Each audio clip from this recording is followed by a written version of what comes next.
And we are live. Good morning and welcome board and online viewers to the February 4, 2026 Board of Health meeting.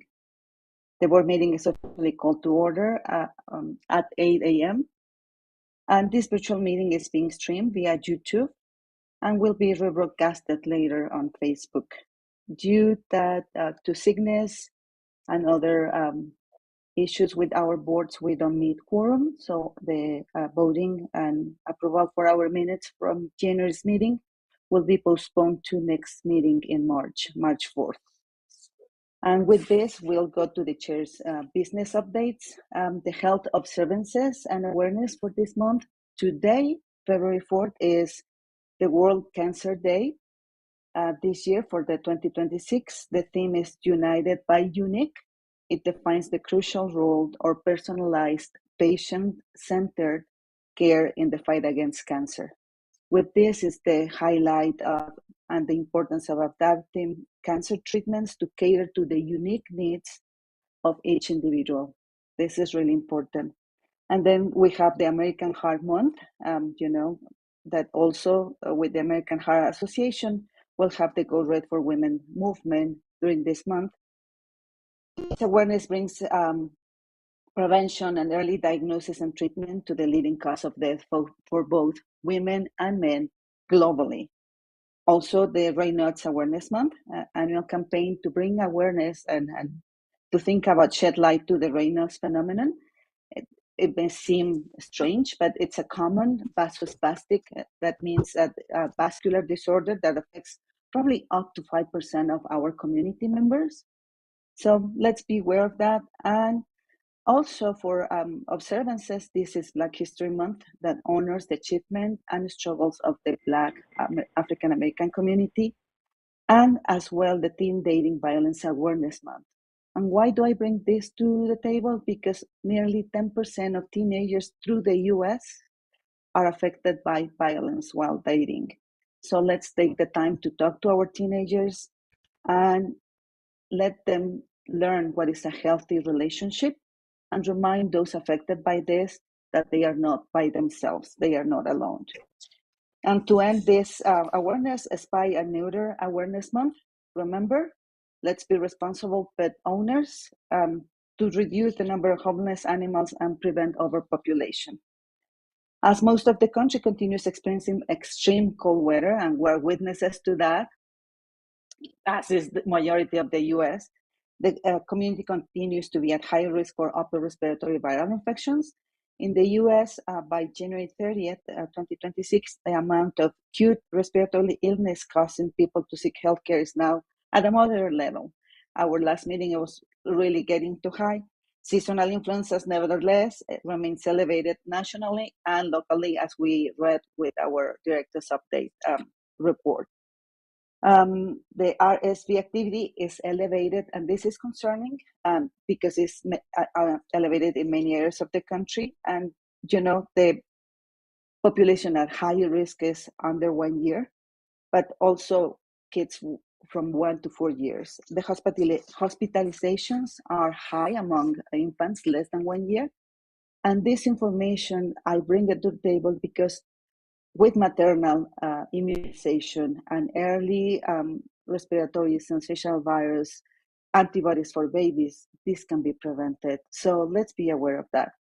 And following the commitment of our Board of Health, Louisville Metro Public Health and Wellness Board of Health, to contribute to protect the health and well-being of all the people in our county, the board reminds everybody about the importance of getting your flu, RSV, and COVID-19 vaccinations, but all the vaccines that we need as a community. And just to prevent not only the infection, but the severe manifestation of the infection. And remember, for the last three that I mentioned, flu, RSV, and COVID-19 have been linked to reducing the risk of heart and brain vascular events in older adults. So with more reason, let's promote and let's go back to our preventive measures that we learned during the pandemic episode for the whole world. If you're sick and you can stay home, stay home. Please, if you're sick, wear your mask and cover your cough and sneezes. That's going to help everybody. Thank you to those who attended the Calvert statewide meeting. It was a very informative reunion. And remember, the National Association for County and City Health Officials, the NACHO, it's having the national meeting July 14 to 17 in Louisville, Kentucky. With this, we're going to pass to introduce our speaker for the perspective session of this month. The title for this session is Trees and Their Tremendous Benefits. The presenter is Morgan Grubbs, Chief Tree Officer from Trees Louisville, a local nonprofit. She oversees the operations of the organization, including staff management, tree programming, volunteer and outreach experiences, and marketing.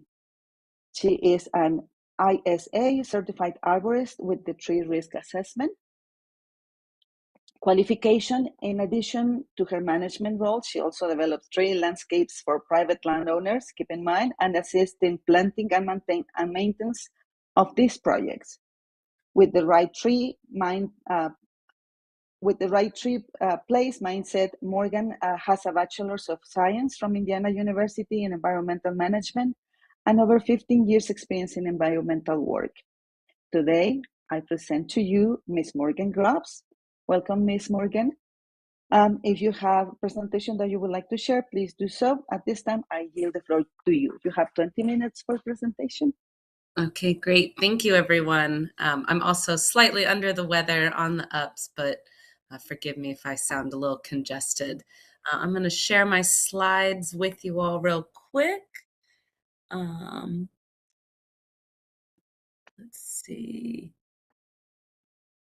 How do I? There we go. All right. Can everyone see that? Perfect. Okay, awesome. Yeah, again, my name's Morgan Grubbs. I work with the nonprofit Trees Louisville. And so I'll jump right into it, and then I'll save some time for questions at the end. So a little bit about Trees Louisville. We are a 501c3 nonprofit in town. We just celebrated our 10-year anniversary. And our mission is to grow Louisville's tree canopy, as well as raising the awareness of the benefits of trees and helping the public understand that trees are part of our green infrastructure. They're part of our city, and they provide us with a lot more benefits. They're not just something that's ornamental and an afterthought. And so we do this through a lot of educational opportunities, advocacy. We collaborate with just about anyone. We plant trees, and then also pretty important, we also come back and maintain these trees. And so we always say with tree planting, you know that it's not always an instant gratification of planting a tree, but the work that we're doing is really looking forward into future generations and what our city is going to look like in the next 20, 50, 100 years. Our organization got started 10 years ago. There was a tree canopy assessment that showed that Louisville was losing 58,000 trees every single year.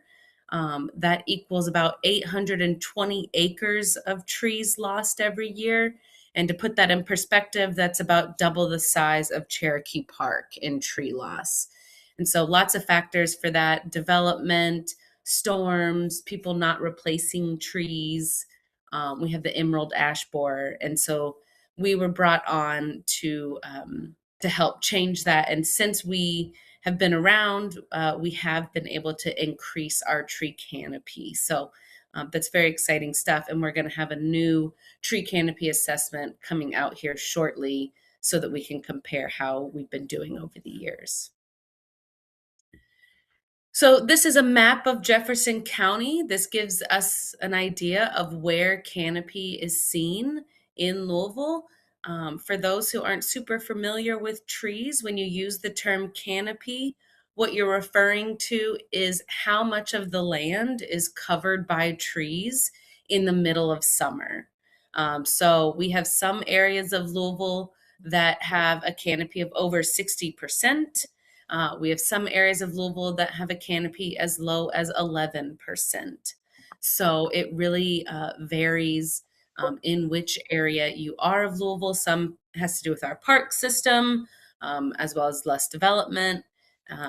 But so we use maps like this when we are going out and trying to see where we should be planting our trees.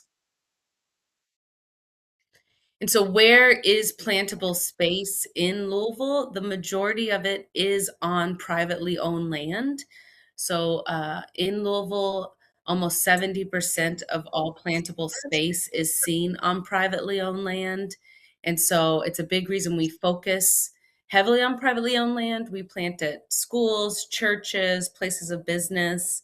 And then we also offer tree giveaways for families to plant trees on their home. And so um, the reason that we're seeing so much more plantable space in these single family homes is because people are scared of trees. They see trees as a liability. They're worried of that tree falling on their house, which is understandable, but also through our education programs, we try and make people aware that by pruning your tree at a young age and caring for it at a young age, it has a much stronger possibility of growing nice and strong and not having a lot of these issues that these big trees have that we've seen. People are also replacing large trees with small trees. And so the bigger the tree, the more the benefits you are receiving. And so by replacing a big oak with a dogwood, you're just never going to get the same benefits. And then, trees used to be our AC units. And so a lot of people would plant trees near their homes to help cool their home. And now we all have AC, or the majority of us have AC. And so we don't feel the need to plant in those spaces anymore. So this is another big part of the reasons why we plant trees where we plant. Redlining, the practice that was done in the 1930s by banks to not provide loans to specific communities based off their color or income levels, we can see a correlation of current tree canopy with those previously redlined areas. And so all those numbers inside that map indicate the tree canopy cover today for those areas. And so on average, those redlined areas have an average of 21% canopy, where those green line areas have an average of almost 48% canopy. And so we can still see the discrimination and injustices that were done then in today. And so we use maps like this as well to determine the areas in which we will plant our trees. So why do we need trees?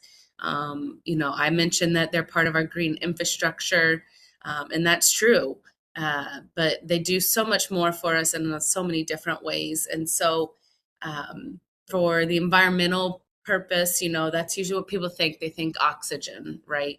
But a big one for our city is urban heat reduction. So Louisville has one of the fastest growing urban heat islands. And heat actually kills more people every year than any other natural disaster. And so these trees, by providing shade and doing transpiration, which is basically like a miniature AC unit, it can help cool our cities. Stormwater management. And so we partner a lot with MSD because it helps us absorb a lot of the flooding runoff. And with the amount of impervious surfaces we have in cities, that's also very important. Removing particulate matter. So we can see in certain areas of Louisville, especially in like West Louisville, where there's less canopy, there's higher levels of asthma. And so if we can plant trees in areas of Rubbertown and West Louisville, we can help filter out that pollution. And then we have wildlife habitat and soil erosion as well. But as a city, we also need to think about what makes a city run, and trees can actually benefit our economy. They can increase our property value when we're ready to sell a tree. They're going to increase your spending in a shopping area. So if you look at those two bottom pictures, we always say, which one would you rather spend a day out with your family shopping in, right? And then I also think about from an economic standpoint, when I'm going shopping in the middle of July, which of the parking spots are always the first that are taken, right? It's usually the ones with the shade. And so we can see an increase of spending when you have tree-lined streets. And so for this purpose, we actually did a project where we planted over 400 trees along Bardstown Road and the Bardstown Road corridor, as it's one of our main corridors in town for shopping and commerce. And so we're helping to create a more walkable space for them. By trees shading the road, it also will help reduce the need for repairing the road. It blocks the sun, so the roads are less likely to be cracked, saving on our tax dollars. It can slow traffic. I always imagine Eastern Parkway when I say this fact of the trees hanging over the sides. It gives you the idea that your road is more narrow, so you slow down as well as you want to admire the beauty of it. And then reducing energy costs. So planting a tree in the right spot in your yard can help lower your AC and your heating bills. And then we have our social reasons. So this also has a lot to do with the work that you all are doing. There's scientific studies that prove that trees improve mental and physical health. The mental health and physical health is a big reason why we plant on school campuses. This is one of the school campuses we've planted at here in this photo.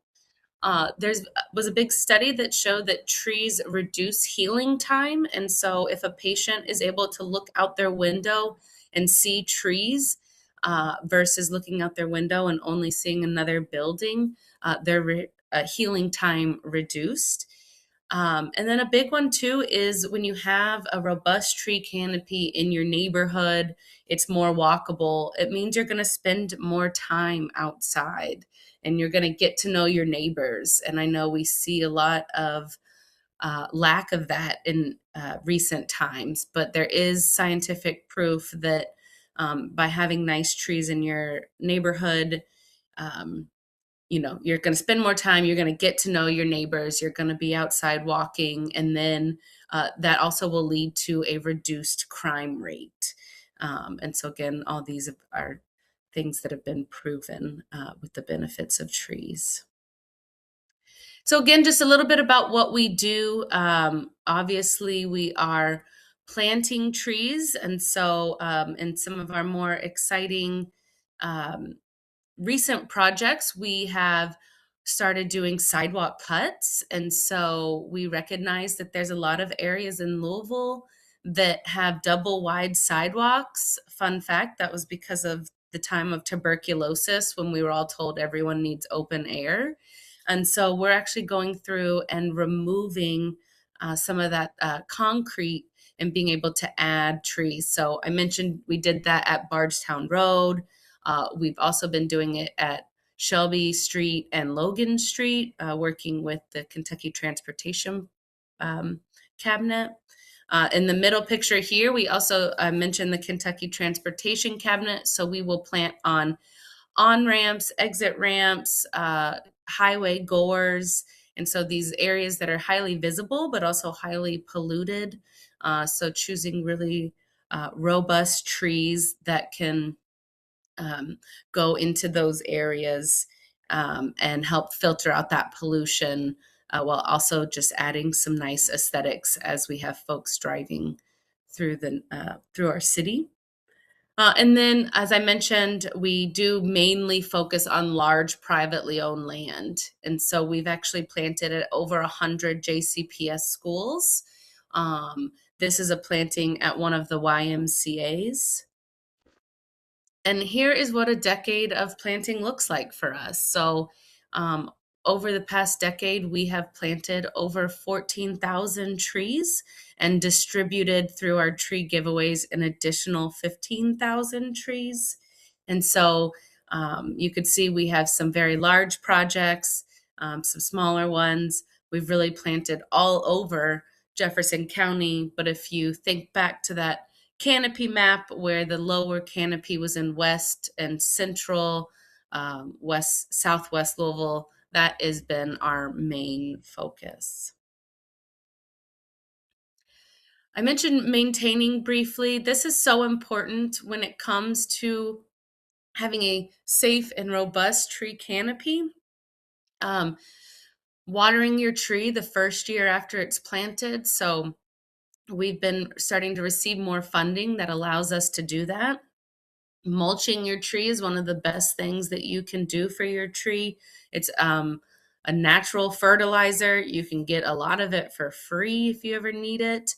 It helps maintain the temperature of the roots, and then it also helps prevent lawnmowers and weed eaters. So lack of water is the number one killer of young urban trees, and then weed eaters and lawnmowers are number two.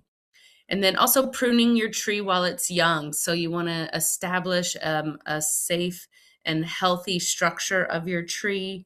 And so our commitment is we go back and we prune our trees at year 3, 6, and 10.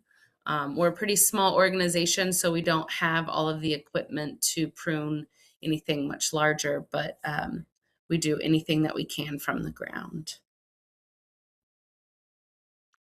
And then another big thing is educating. So we want to make sure that people understand these benefits and that people understand how to care for their tree and want to care for their tree. And so I mentioned we do tree giveaways. We host different tree-centric events. There's one called Tree Week, where in the fall we ask different organizations across Louisville to host a tree-centric event, and then we help promote it for them. So that's hikes, tree plantings, mulchings, tree trivia, all sorts of stuff. We go into the schools and we'll do educational classes with the kids. We host trainings for adults to learn how to properly prune and plant. And then our biggest event of the year, which is coming up, is Tree Fest. So I invite you all to join us on April 11th. It's our big Arbor Day celebration. We have free trees to give away, lots of education booths. There's kids tree climbing, volunteer opportunities for invasive removal and tree planting. So it's a fun day, completely free for our community. And then lastly is we advocate. And so we work a lot with City Metro and council folks to help pass ordinances to protect trees. One that we did pass was developers are required to maintain 20% of mature tree canopy. And if they can't, they have to pay money into an in lieu fee. Excuse me.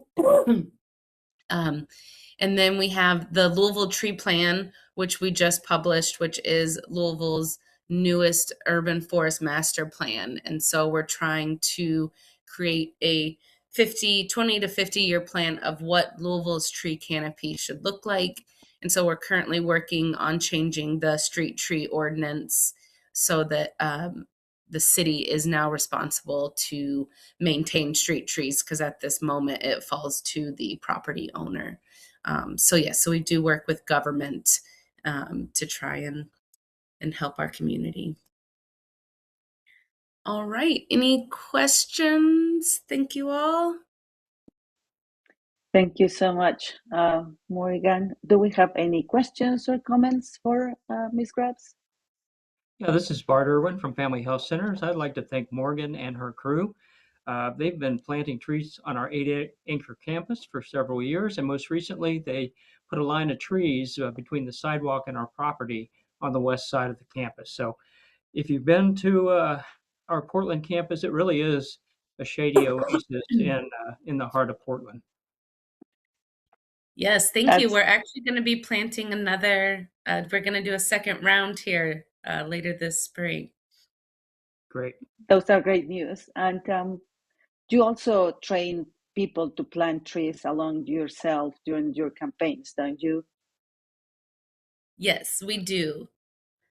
So we have it's called our Canopy Corps team, and our next one is in February. So spring is a very busy time for us. If you all want to get out and bring a family member to plant a tree, come take a free tree home.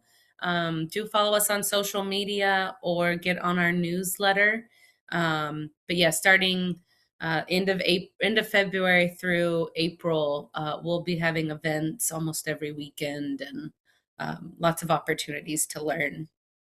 Where do we access this information, Morgan? Uh, as in our upcoming programs. Right, or accessibility to free trees. I've had to have some ashes, big old ashes taken out, and I would love to get them replaced. Yeah, so if you have social media, we are on Facebook and Okay. Instagram as well as on LinkedIn, and we'll post all of that information. If you go to our website, it's just treeslouisville.org. You can look at all of our programs. If you visit the tree adoptions, it'll let you know when our upcoming tree adoptions are. We have 4, so you got plenty of time. Okay. March 28th, April 4th, April 11th, and April 19th. So, yes. And then yes, you can also sign up for our newsletter if you'd like. If you want any access to any of the maps I shared or the data that I shared, if you want any of those research papers that I talked about for the benefits of tree health, that's also all on our website. You can go under our resources tab and find all of that research. Oh, these are great resources. Thank you. There was an article published by Japanese researchers that talk about the benefits of just walking among trees and the liberation of some kind of chemicals that will favor the decrease of heart rate or blood pressure. So Yeah. thank you so much for bringing this information to us. And if we don't have any more comments or questions, I have yes, please just go ahead. Morgan, wonderful. You guys are doing great work. I truly believe in it. 2 questions very quickly. One, what is the average cost of a tree from the cost, which means where you can leave the tree alone and it's okay? The average, so like how much money does it take to establish Yep, your tree? yep. For your foundation. Oh, for us, so yeah, we're looking in order to plant the tree with all the equipment, with all the things, and then water the tree the first year, and then prune the tree year 3, 6, and 10. The average cost of that tree is about $500. Got it. Second question for you. Have you ever considered, so for example, the Portland Clinic, where you're planting trees, the shade and all that. Have you ever considered planting some fruit trees interspersed in between seasonal? So, apple or maybe some almonds or some oranges, if whatever is, native to us. And that also gives kids an opportunity if they're walking around and they can grab food. This is something that was done in India in schools because there's like severe poverty there and kids weren't able to get food. So one of the things that we did in schools, we planted trees that were bearing fruits every season. So at least there was something. Yeah. So our 2 main native fruits in Kentucky are pawpaws and persimmons. And we do plant those. We do it a lot at schools for that reason, so that kids can taste and try them out. Excuse me. The biggest issue with apples and pears is they require a lot more maintenance. And so if you want apples that produce good fruit, you should be pruning them every year. And we don't have that capacity. And then we do have a lot of, like, even if you get a disease free, they sell certain like cultivars and they say this one is free of diseases or whatever. It's not necessarily the case. So we do plant fruit trees when we have someone who is committed to the care. So Thank you. we have created some miniature orchards at different schools. We've also worked with like the Catholic Church because they have some community garden space where we'll plant them. But if we're just planting them to go and grow and provide food, then yes, we do plant the persimmons and the pawpaws. But all those other more orchard-like ones, we need people who are more committed to being able to maintain them. Morgan, have you been, has Tree Levels been able to work in partnership with Park Alliance or the other groups of parks in the city? Yes, we partner with everyone quite often. We just helped plant some trees at the new Alberta Jones Park. So we partner a lot more with, say, Parks and Recreation and the Urban Forestry Division. So Parks and Recreation helps us run the big Tree Fest event. With the Urban Forestry Division, we do a community-wide planting day once a year where we choose a low canopy community. Trees Louisville will find large privately owned land to plant on, and they will plant on the street. And so in total, we aim to plant over 100 trees in one community. And then, yes, we're all friendly with all the other parks, Olmsted Parks, and all the other organizations as well.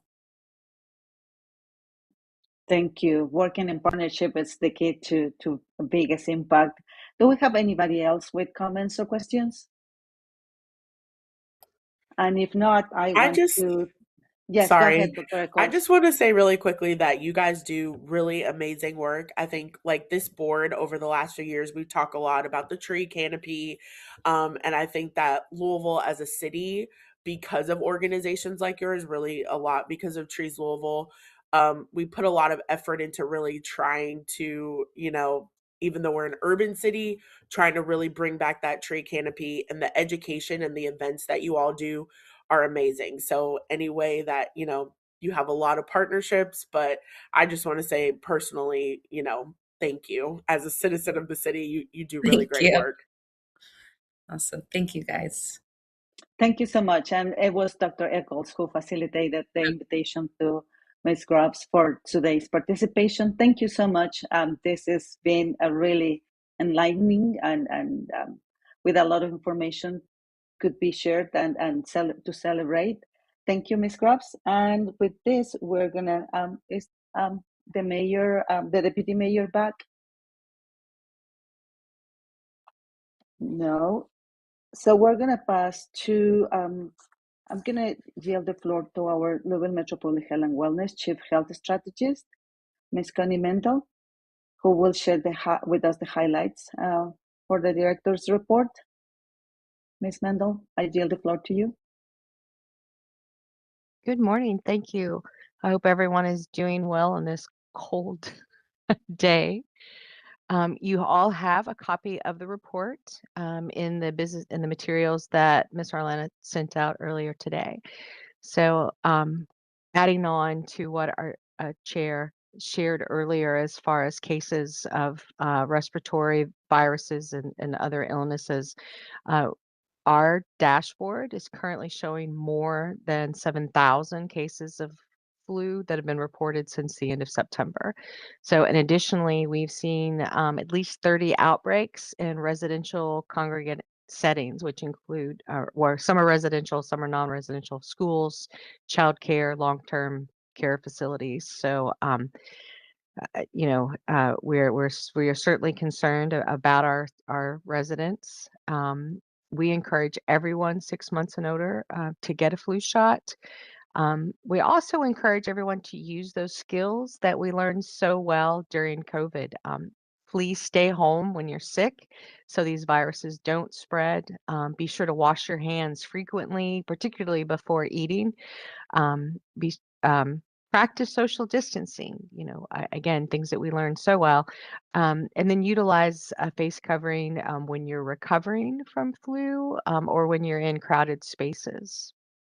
So if you do get the flu, there are prescription medicines, the antivirals, that can help shorten the amount of time that you're sick. So please reach out to your primary care providers. The medications are given orally. Um, there is another one that actually can also be given intravenously. And they work best when started within 48 hours of beginning of symptoms. So I know we're talking about this a lot, but we're seeing a lot of these cases throughout the community. Shifting gears, I want to talk a little bit about our harm reduction outreach services team.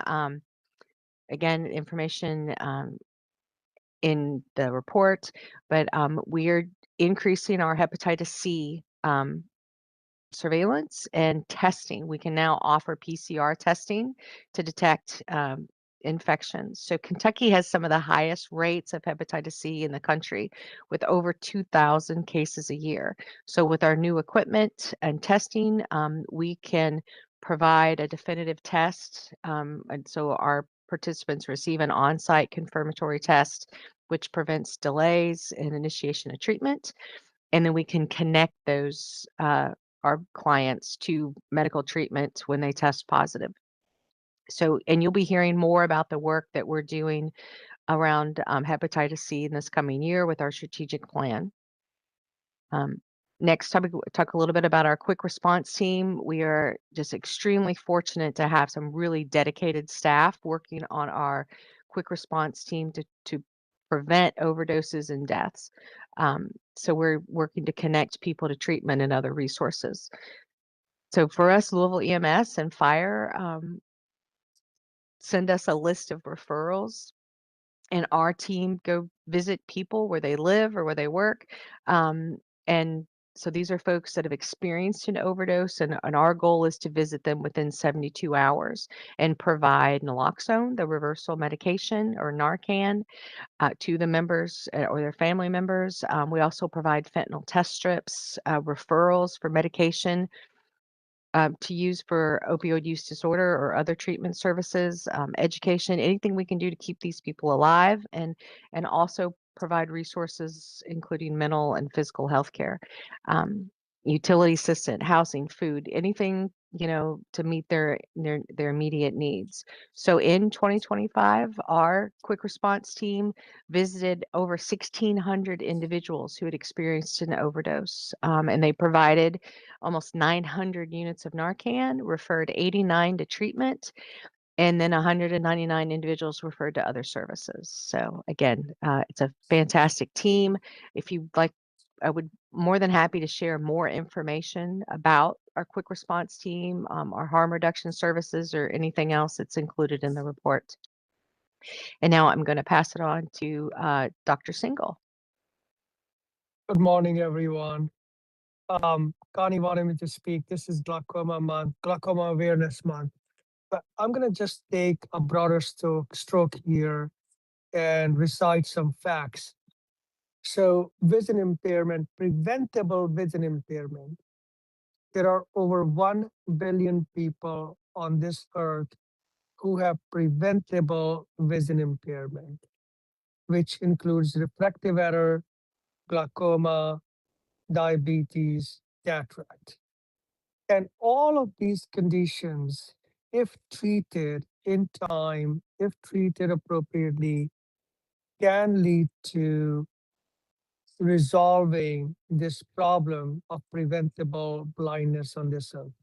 There are 140 million people in this world who have glaucoma, and you don't know you have glaucoma till it's too late or you have had an eye exam. You don't know you have bad diabetes associated retinopathy that can lead to blindness unless you have had an eye exam. And in both these cases, if we catch the disease early, we can treat and we can prevent blindness. There are 800 million people walking around on this earth who could easily see, but they don't have means to buy a pair of glasses or access to care. I know that sounds so silly. That sounds so mundane. That how could it be possible when we have an optical shop every corner in the city here? But that's not the case in most of the world. And I know Dr. Batista is shaking her head because she's very well aware of this problem. And even in our own backyard, we see this. So I would say, if anything, the message should be, hey, let's have an eye exam, regular eye exams. Let's make sure that we contribute to resolving this problem. And if you guys have any questions, I'm open to.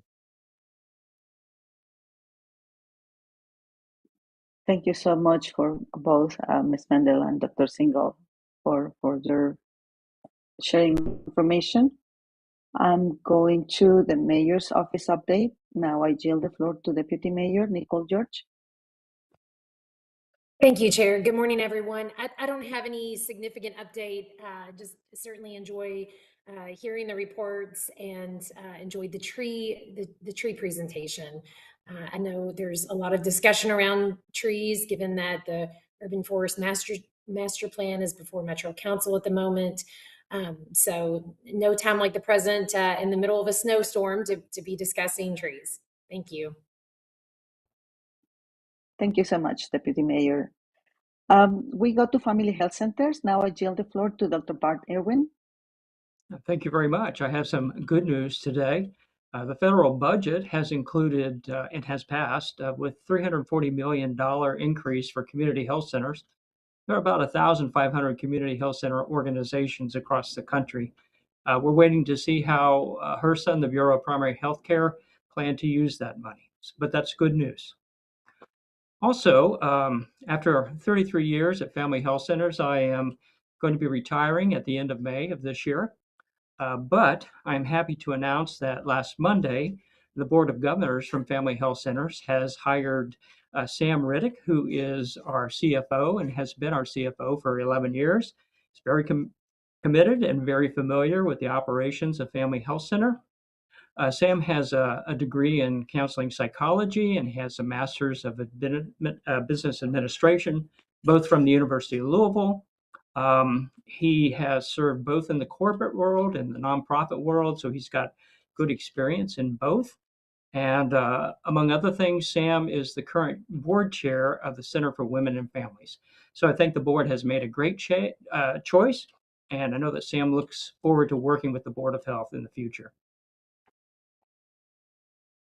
Thank you very much, Dr. Irwin.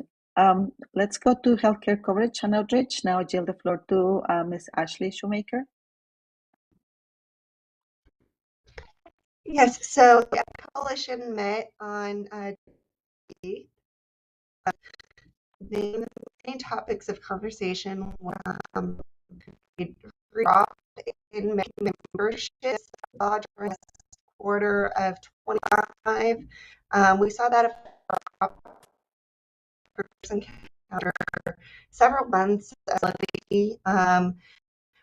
it is due to the child Ms. renewal. Shoemaker, you can could you turn your camera off? Your connection is not really good. Maybe and you can restart your sharing, please. Okay. Thank you. Okay.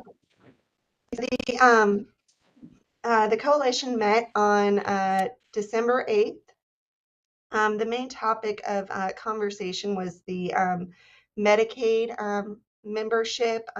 During the last quarter of 2025, we saw a drop in Medicaid members in Jefferson County of about 5%. That was after months of fairly stable, numbers.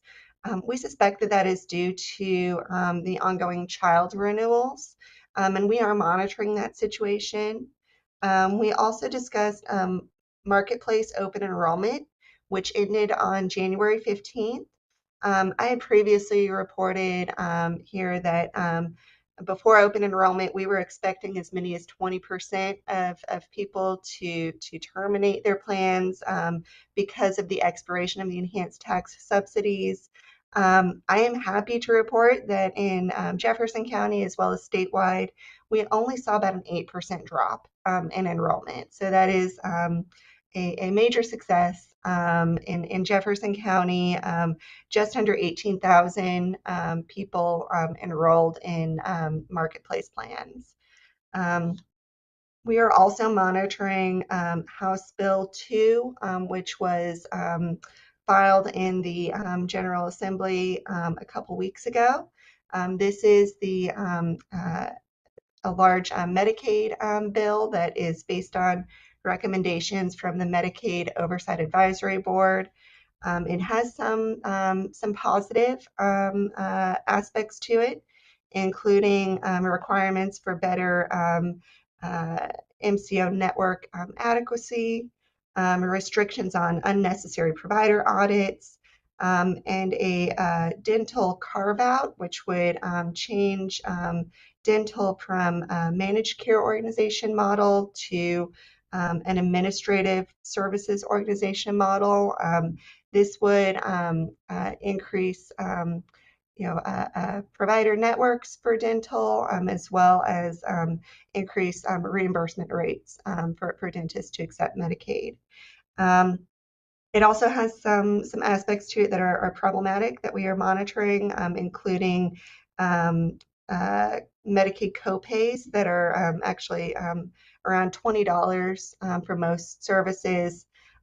This is set at a higher rate than what the One Big Beautiful Bill Act requires.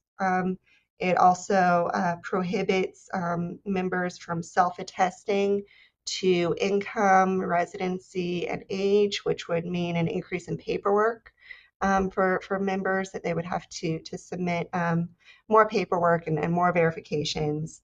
And finally, it also prevents the cabinet from seeking hardship exemptions for the Medicaid work requirement to postpone or suspend that work requirement unless they receive authorization from the General Assembly. So we will be monitoring that bill and what form it takes. Our next meeting is scheduled for Monday, February 9th at 4 o'clock. Does anyone have any questions? Questions for Ms. Shoemaker? Thank you so much, Ms. Shoemaker. Regarding the Immunization Advocacy Committee, Dr. Anna Wang shared with me that the committee members are very concerned about the national efforts to reduce childhood immunization recommendations, and it really it's grateful for the local and state public health entities that are maintaining the robust immunization recommendations to protect our communities. So, and with this, protecting from outbreaks such as measles and whooping coughs that we have had, but somehow we're still, having a good way to deal with them. So thank you, local and state health, public health entities for keeping up with this. Regarding the Community Advisory Board, please action only items and updates. We have the JCPS Health, Dr. Everstone. Dr. Everstone. Good morning. Can you hear me okay? I'm not turning my camera on because I had trouble even logging in with my connectivity this morning. So I'm confident it's not going to go well. We can hear you well. Good, perfect. Just a few updates for everybody. First and foremost, what's probably on everybody's mind is with the budget cuts with JCPS, what's happening with health services? And the answer is, I don't know. Most of what I know is what I've seen in the papers as well. I can tell everybody that the board meeting next week on Tuesday the 10th is when the issue is supposed to be discussed. So, I'd ask everybody to if you have communication with anyone, to remind folks that health and wellness is important. We have school nurses and nurse practitioners providing services for kids who don't have medical homes, who don't have regular care. And if we lose that service, we lose that safety net for those students, which is pretty foundational to successful learning. As far as other work that's happening, we got our state immunization survey submitted. That was due at the end of December. Not where we'd want it to be, but I'm pleased with the direction that we're going. Our MMR rates are looking better. That's been the big focus. And so we're moving in a good direction. So I appreciate everybody and all the support we've had to really try and wrap our arms around these kids and get this work done. We have moved forward with billing Medicaid for school nursing services. And if anyone doesn't know, school districts, there's a school-based Medicaid billing program in Kentucky. Kentucky's one of the states federally. The law changed about 10 years ago, or the regulation. And it allows us to bill for any medically necessary service in the schools. It's been a pretty slow rollout, but Kentucky was one of the states who amended our state Medicaid plan to allow for that expanded billing. We've not been able to do that for nursing in JCPS until this past October, and we've gotten the go-ahead. It's slow going right now because we're having to do some double data entry, and I'm hopeful we'll get to the point where we can streamline the process and make it much more efficient and effective and create some sustainability. There has been some concern voiced from providers that this might take away from business coming to other providers in the city. And what I would want to tell everybody is we don't want anybody else's business. We're providing services for those kids who have barriers to accessing that care regularly, and that is our focus group.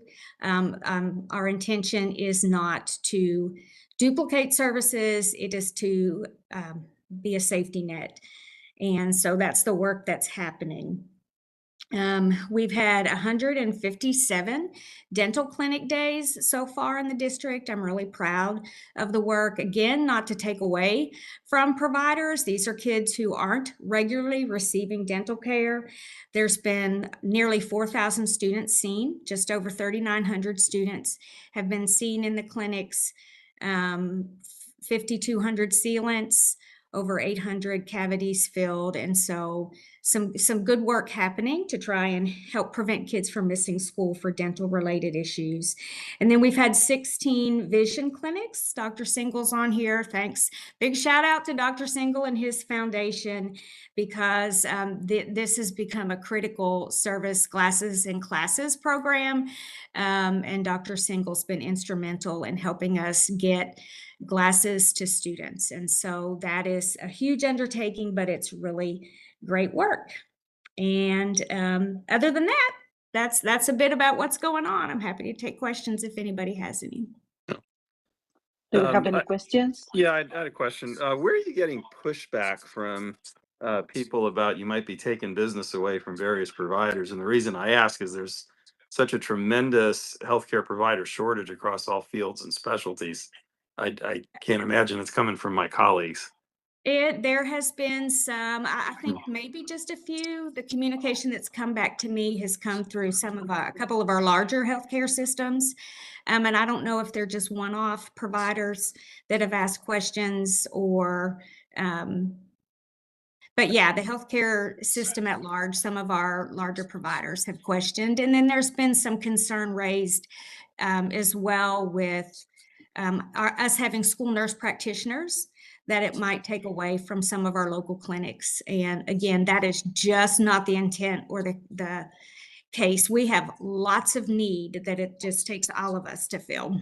Yeah, there's just such a shortage. I mean, every single day I get queries from people, can you find me a new internist? Can you find me a pediatrician?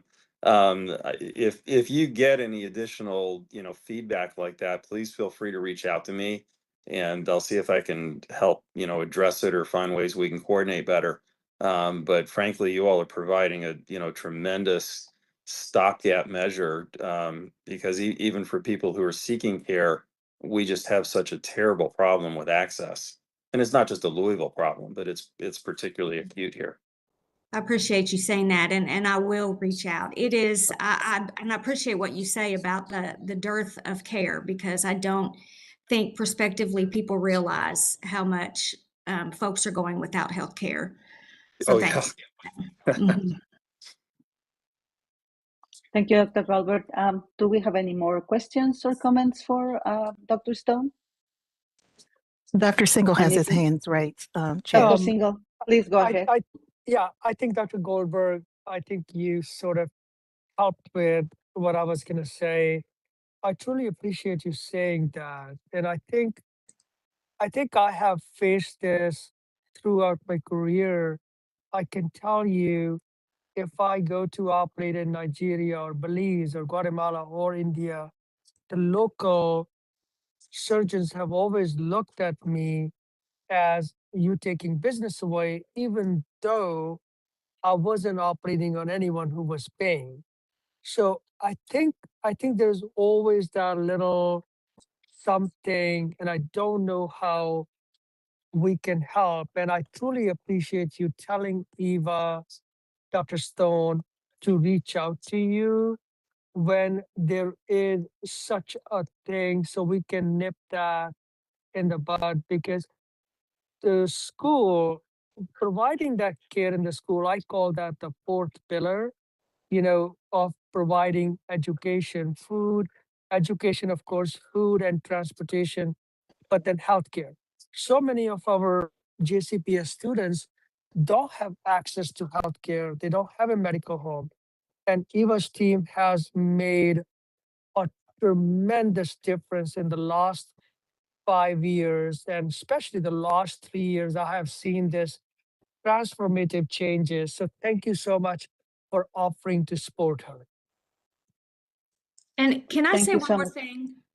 Yes, please. Just real quick, because this is also something that comes up. So we have a poor immunization rates in the district. We're making great progress on those rates. One of the questions that people typically say to me, well, why do you let those kids come to school? Just don't let them come to school. One provider recently told me, why don't you just do what the private schools do and not let them come to school? Well, first of all, because we're talking thousands and thousands of children.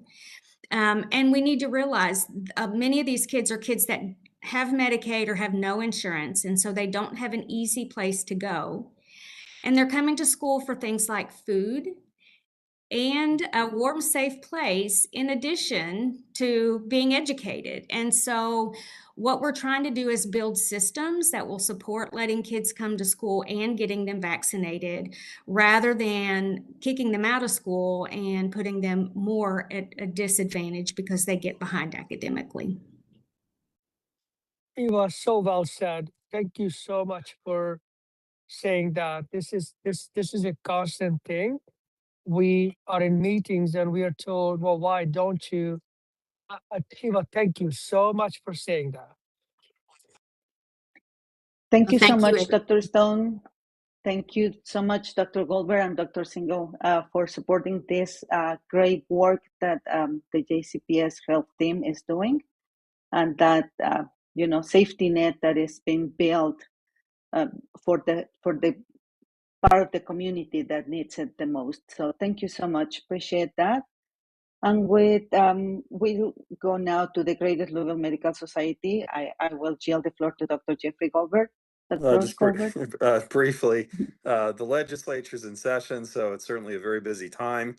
We had a legislative reception last night where we had legislative representatives, state senators and representatives from the legislature meet with us and discussed a range of topics, mostly relating to patient access and improving the Medicaid program. February 18th will be Physicians' Day at the Capitol. We hope to send a large delegation to meet with our representatives. We do have, again, the same topics of interest that we're going to advocate for. But I will ask that if anybody has encountered any bills that they have noticed particular issues with related to public health. Sometimes there's bills that are put forward that the language is just a little bit nuanced in a way that has unintended consequences. I got a call about a similar situation like that just yesterday. So if anybody has noticed anything, particularly bills that you do think are going to be moving forward, because most of them don't, but if you think something is in danger of getting passed that really shouldn't, or if it just particularly if it just needs a small tweak in the language to prevent public health problems, please let us know, and we'll try and address it on February 18th. Thank you so much, Dr. Goldberg. This is a really good offer, and thank you for offering the support from the Grade Level Medical Society, particularly you. Thank you so much. Right. And I'm going to have to run, so thank you all. Thank you so much. And on behalf of Kentucky Nurses Association, Ms. Eleanor Manson is sick, so she's not present today, and we don't have any updates from Greater Louisville Inc. Is there any old business that we need to address? And if not, for new business, does anybody have new business to discuss this morning? I do. If not, please go ahead. Okay. So this is a little bit of a change of pace, but the board, our Louisville Metro Board of Health, is authorized under KRS 212 and also authorized under the Louisville Metro Code of Ordinances to make and enforce regulations that affect the health of our citizens. So this is something that we have not done in many years as far as creating any new regulations. But there is an existing Board of Health sanitary code.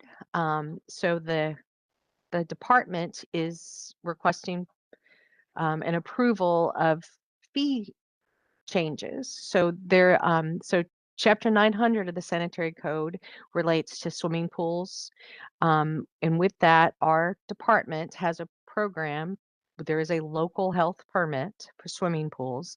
And what that enables us to do is to take regular weekly samples and checks of our local pools. So that's and the water samples include a disinfectant check and biological testing. So there is the current fee schedule was created in 2007. So there's not been an increase in 19 years. And unfortunately, the program runs currently at about a $65,000 a year deficit. So we're proposing an increase from a $50 increase for our outdoor pools, excuse me, and $100 increase for our indoor pools, and also creating a late fee. We spend a lot of time and energy, as you can imagine, trying to recoup late fees. So hopefully that will encourage folks to pay on time. And what this will do is basically cut that deficit in half. So it's not going to cover the entire $65,000. But should cover at least half of that, and then the rest of the costs get picked up by local tax dollars. So given this is a Board of Health sanitary code, we need the board's approval to increase these fees. So what we're going to do is send some information out in the coming days, and we'll ask for a vote at the March meeting. And just to give you an idea, so in 2025, we collected samples at over 7,500 samples in that year. And 219 of those did test positive for bacteria at a level that's concerning. So we are concerned about recreational water illness. And of those, we temporarily closed 18 pools. So basically, the pool is allowed to get those disinfectant levels up to a good level, and we'll resample, and they're able to reopen. But in the meantime, when they're at a dangerous level, we do close the facilities. We also look at disinfectant levels. On many occasions, we've come across pools that the disinfectant level was actually too high, which could create, illness just from those high chemical levels. And some of you may remember in the recent years, there was actually an emergency response to a pool where several children went to the hospital because of the chemical levels were too high. We can, discuss further at the March meeting, or I'm happy to answer any questions now. But again, we'll be actually asking for a vote at the next meeting. Do we have any concerns or questions for Ms. Mendel? Quick question. Yes. So we're talking about pools that maybe like on private property but publicly available to the community, right? Like the YMCA and things like that. Mm-hmm. Great Okay. question. Yeah. We inspect and regulate all what we consider public pools. So that does include gymnasiums, Ys. It also includes hotel pools. Would include like a neighborhood association pool at an apartment, condo, neighborhood association pool, and amusement park type pools. Yes. So basically anything other than a backyard pool. And this also includes like our splash grounds and our pools that are operated by Jefferson County. Yes. Okay. Correct. Do we have a sense of, when you say that, hey, there was high bachelor level in the percentages, like what kind of pools? Do we keep data on that? Like, is it hotels? Is it public pools? Yeah, we can share that data with you. Yeah, we have a list of the pools of the 219, for instance, for last year that were positive. I would guess that it is a pretty wide swath of the different types of pools, but yeah, I can have that information ready for you in March. Okay. And along the same lines, if you can get data on who is usually late to pay as well, or late to pay the fee, that would be helpful as well. Sure. Please. Mm-hmm. Anybody else? Questions or concerns for Ms. Mendel? And if not, thanks everyone for taking time to participate at this month's meeting. The next meeting will be held on Wednesday, March 4th, 2026. But there's going to be a change in time. It's going to be at 7:30 a.m. And this will be an in-person meeting at the Louisville Metro Public Health and Wellness Building at 400 East Great Street and zip code 40202. For those boards unable to be in person, there will be a virtual option, but we won't stream live this meeting. It will be recorded and then later posted on YouTube and Facebook. Please consider arriving 7:30 to allow time for parking and getting into the designated room.